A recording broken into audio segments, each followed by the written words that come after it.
Alright, so this is going to be another movie review. This one's called Albino Alligator, 1996. I'm giving this 1 out of 5 stars. This is going to be another Emmet Walsh movie. It's pretty well recognized. It's directed by the gay alleged child molester, rapist, who got fired from Netflix, Kevin Spacey.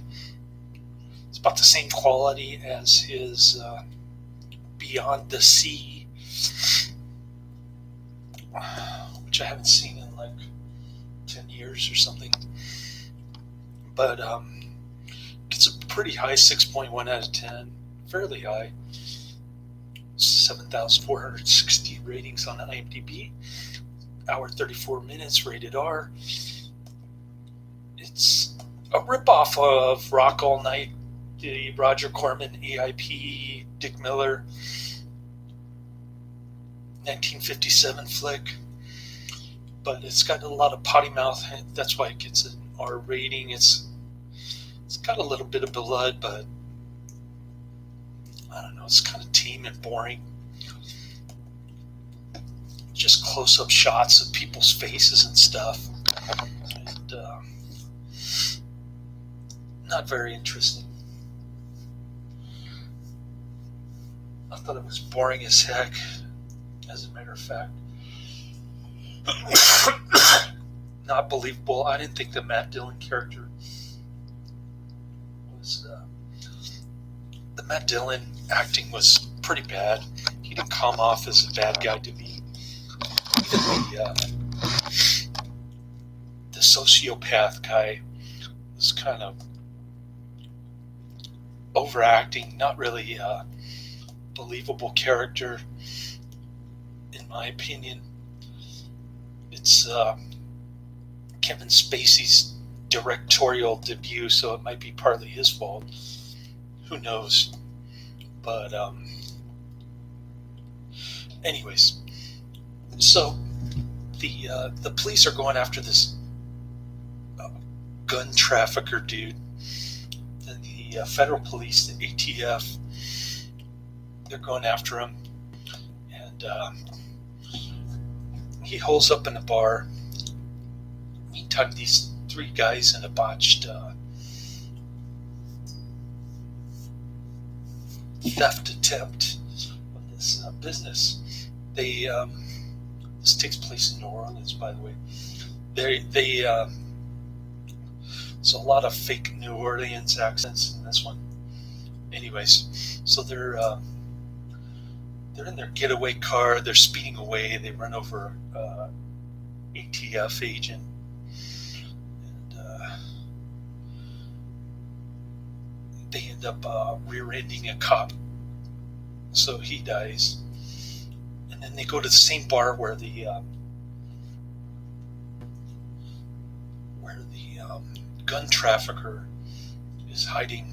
It's like an underground former speakeasy, and I couldn't really understand what was going on in this movie, but the ATFs surround the place.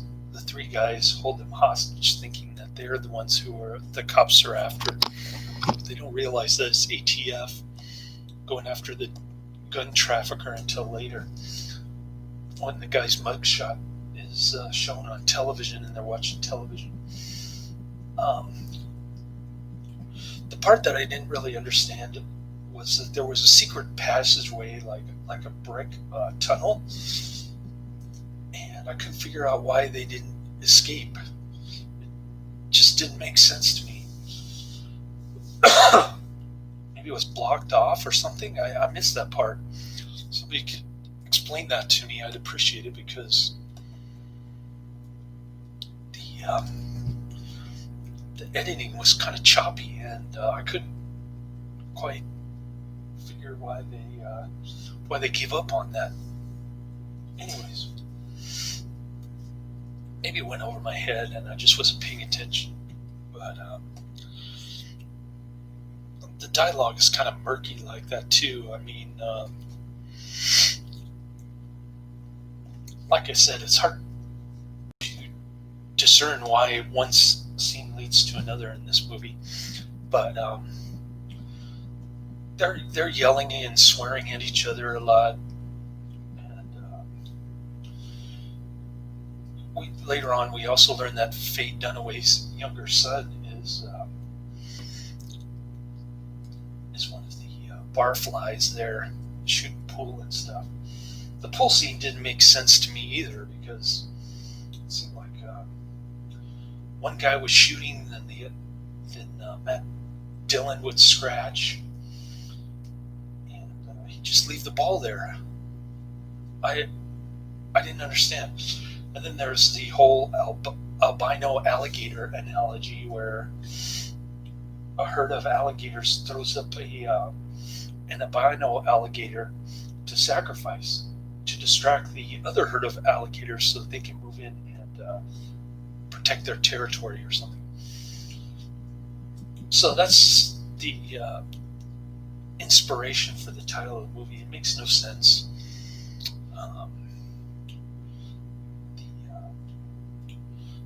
There's kind of a reformed criminal, Matt Dillon's brother, and he starts demanding that nobody gets killed, but Matt Dillon's sort of the leader of the gang, and then there's the sociopath guy. They kind of band together, and the peacenik brother, he ends up slashing his wrist, dying, because he doesn't want to be part of it. And then Matt Dillon forces Faye Dunaway to kill one of the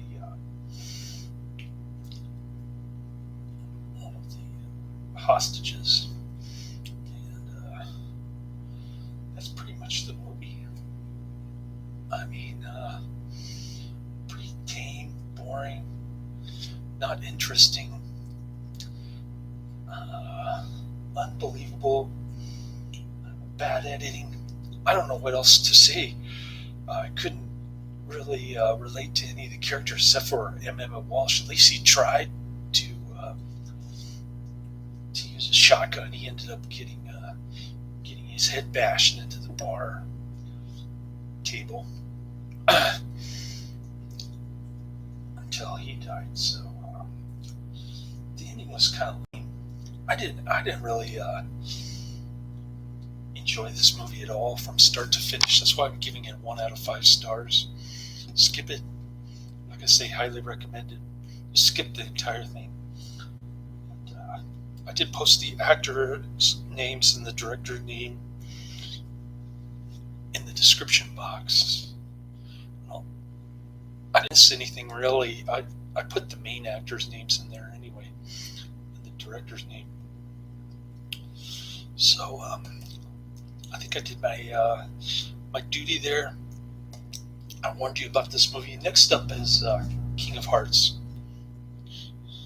and then, or not King of Hearts. I've already seen King of Hearts. This one's called Jack of Hearts. I think it might be an obscure Canucksploitation flick. I'm not sure. It's been a while since I looked it up.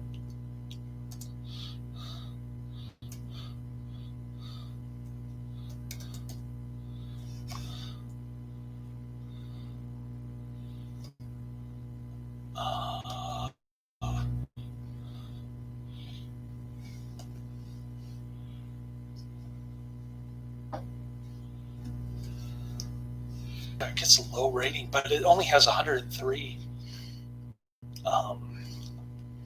It's a 4.1 out of 10 rating, which is kind of low, but only 103 ratings. So nobody's really seen this movie, and I know it's a foreign film.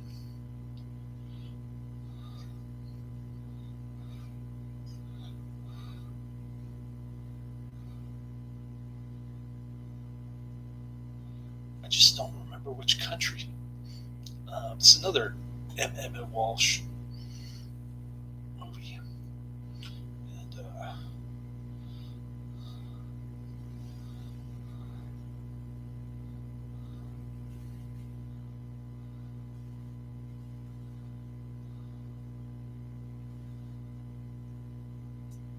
Oh, it's from Greece. Sorry, that's why I thought it was Canada for some reason. Anyways,